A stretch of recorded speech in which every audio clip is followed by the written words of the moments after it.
Mr. President, Mr. Speaker, members of the Congress of the United States, the gravity of the situation which confronts the world today necessitates my appearance before a joint session of the Congress. The foreign policy and the national security of this country are involved. One aspect of the present situation, which I present to you at this time for your consideration and decision, concerns Greece and Turkey. The United States has received from the Greek government an urgent appeal for financial and economic assistance. Preliminary reports from the American Economic Mission now in Greece and reports from the American ambassador in Greece corroborate the statement of the Greek government that assistance is imperative if Greece is to survive as a free nation. I do not believe that the American people and the Congress wish to turn a deaf ear to the appeal of the Greek government. Greece is not a rich country. Lack of sufficient natural resources has always forced the Greek people to work hard to make both ends meet. Since 1940, this industrious, peace-loving country has suffered invasion, 4 years of cruel enemy occupation, and bitter internal strife. When forces of liberation entered Greece, they found that the retreating Germans had destroyed virtually all the railways, roads, port facilities, communications, and merchant marine. More than 1,000 villages had been burned. 85% of the children were tubercular. Livestock, poultry, and draft animals had almost disappeared. Inflation had wiped out practically all savings. As a result of these tragic conditions, a militant minority, exploiting human want and misery, was able to create political chaos, which until now has made economic recovery impossible. Greece is today without funds to finance the importation of those goods which are essential to bare subsistence. Under these circumstances, the people of Greece cannot make progress in solving their problems of reconstruction.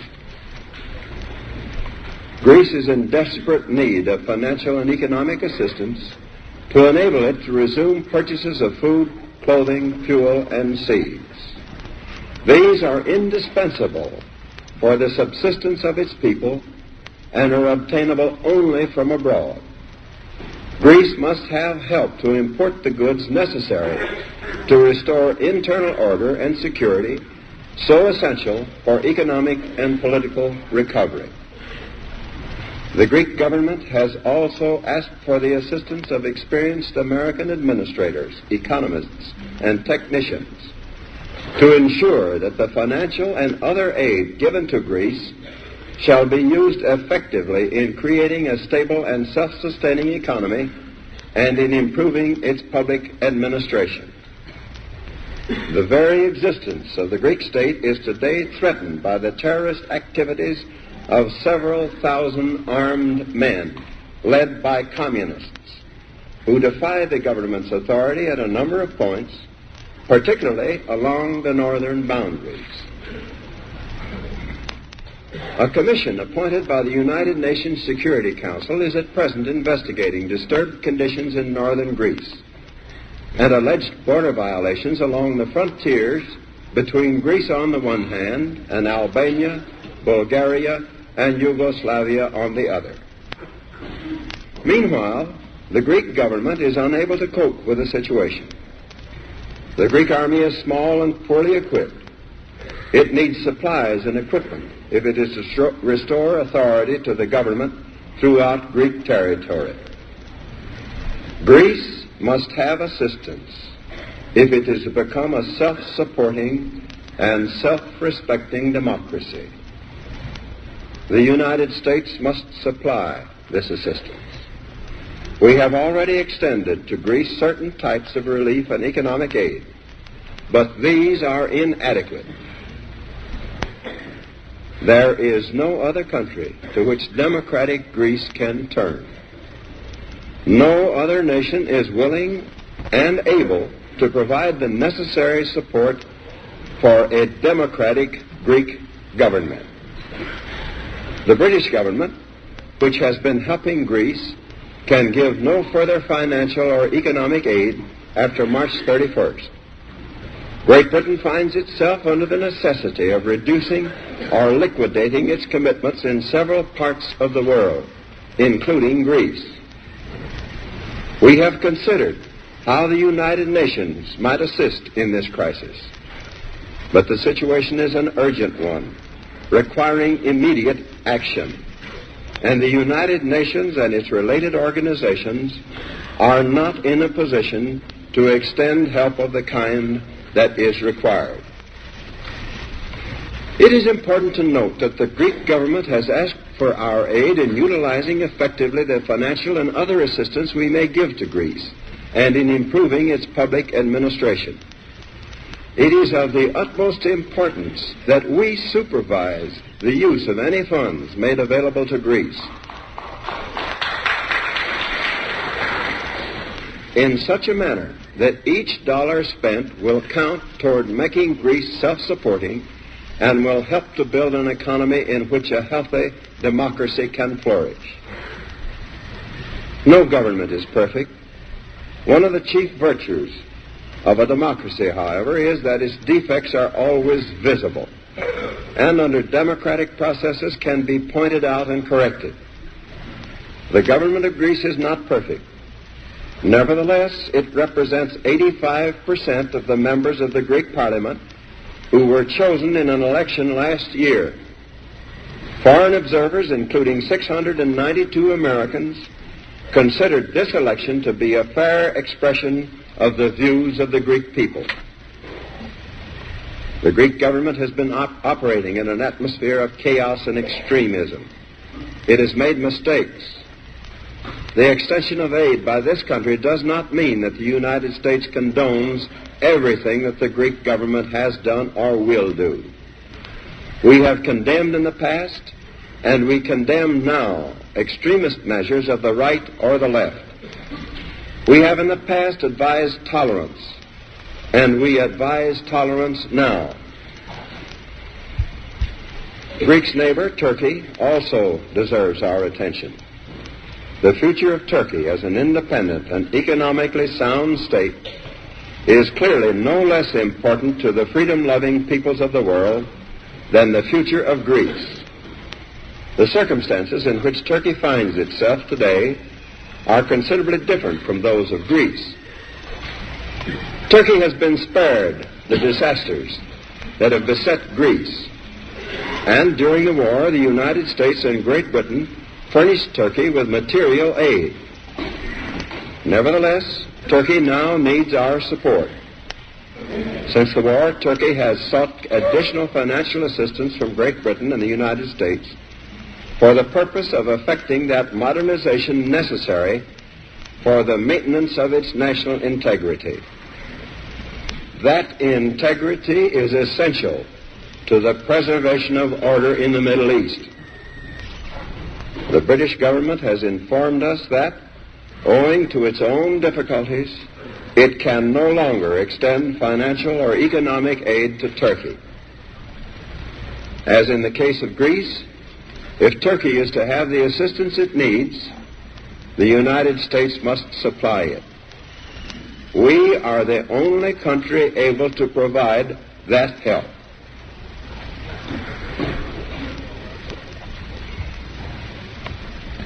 I am fully aware of the broad implications involved if the United States extends assistance to Greece and Turkey, and I shall discuss these implications with you at this time.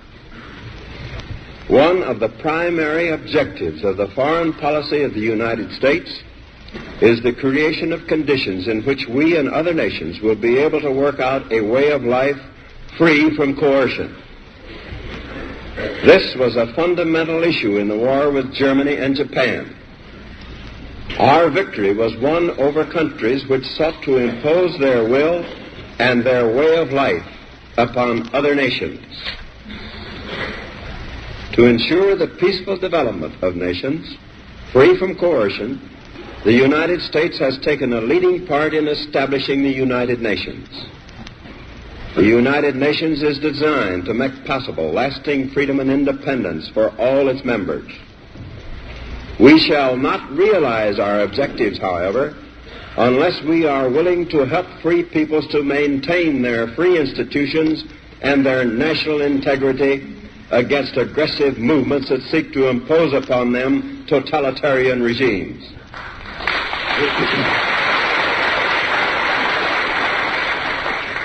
This is no more than a frank recognition that totalitarian regimes imposed upon free peoples by direct or indirect aggression undermine the foundations of international peace and hence the security of the United States. The peoples of a number of countries of the world have recently had totalitarian regimes forced upon them against their will. The government of the United States has made frequent protests against coercion and intimidation in violation of the Yalta Agreement in Poland, Romania, and Bulgaria. I must also state that in a number of other countries there have been similar developments. At the present moment, in world history, nearly every nation must choose between alternative ways of life. The choice is too often not a free one. One way of life is based upon the will of the majority and is distinguished by free institutions, representative government, free elections, guarantees of individual liberty, freedom of speech and religion, and freedom from political oppression. The second way of life is based upon the will of a minority, forcibly imposed upon the majority. It relies upon terror and oppression, a controlled press and radio, fixed elections, and the suppression of personal freedoms.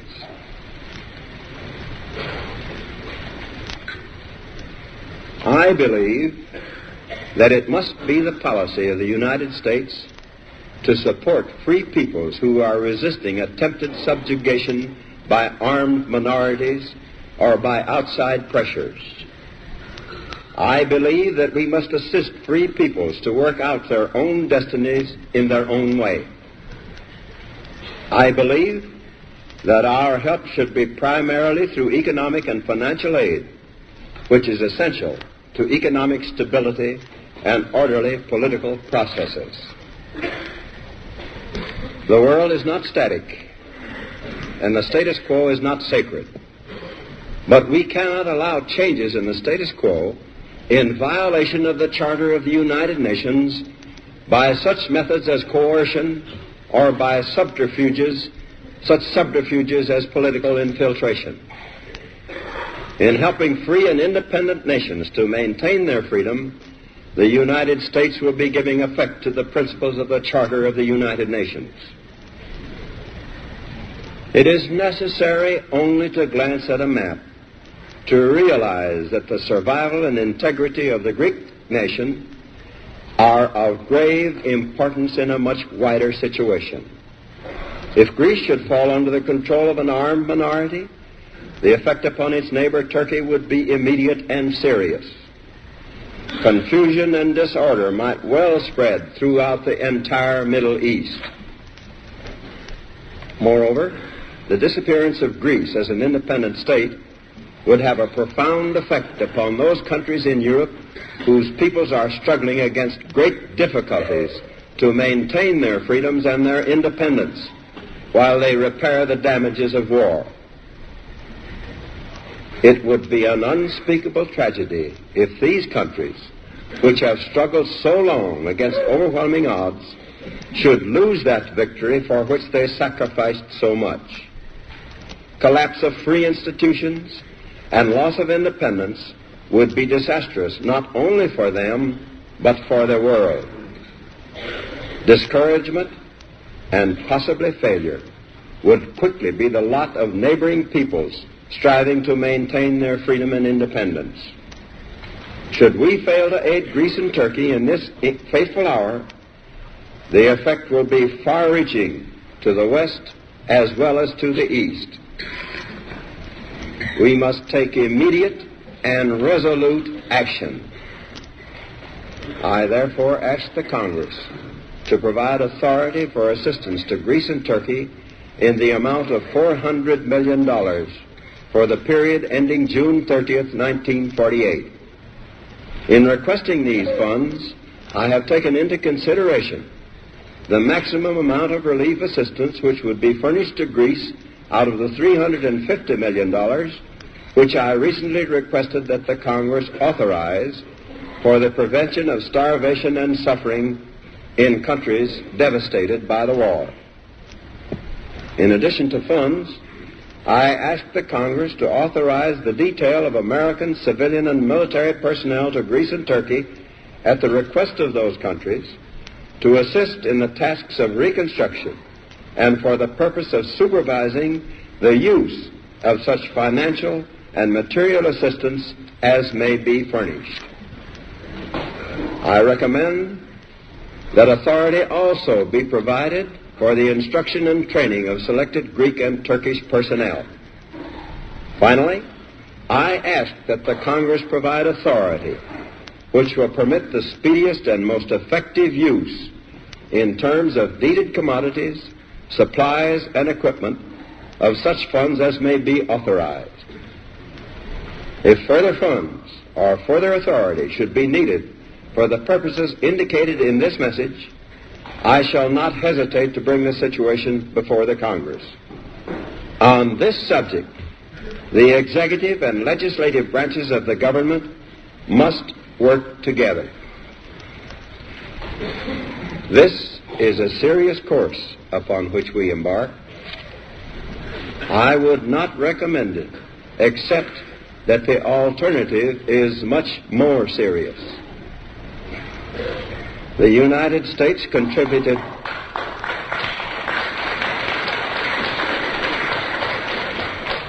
United States contributed $341 billion toward winning World War II. This is an investment in world freedom and world peace. The assistance that I'm recommending for Greece and Turkey amounts to a little more than 0.1% of this investment. It is only common sense that we should safeguard this investment and make sure that it was not in vain. The seeds of totalitarian regimes are nurtured by misery and want. They spread and grow in the evil soil of poverty and strife. They reach their full growth when the hope of a people for a better life has died. We must keep that hope alive. The free peoples of the world look to us for support in maintaining their freedoms. If we falter in our leadership, we may endanger the peace of the world, and we shall surely endanger the welfare of this nation. Great responsibilities have been placed upon us by the swift movement of events.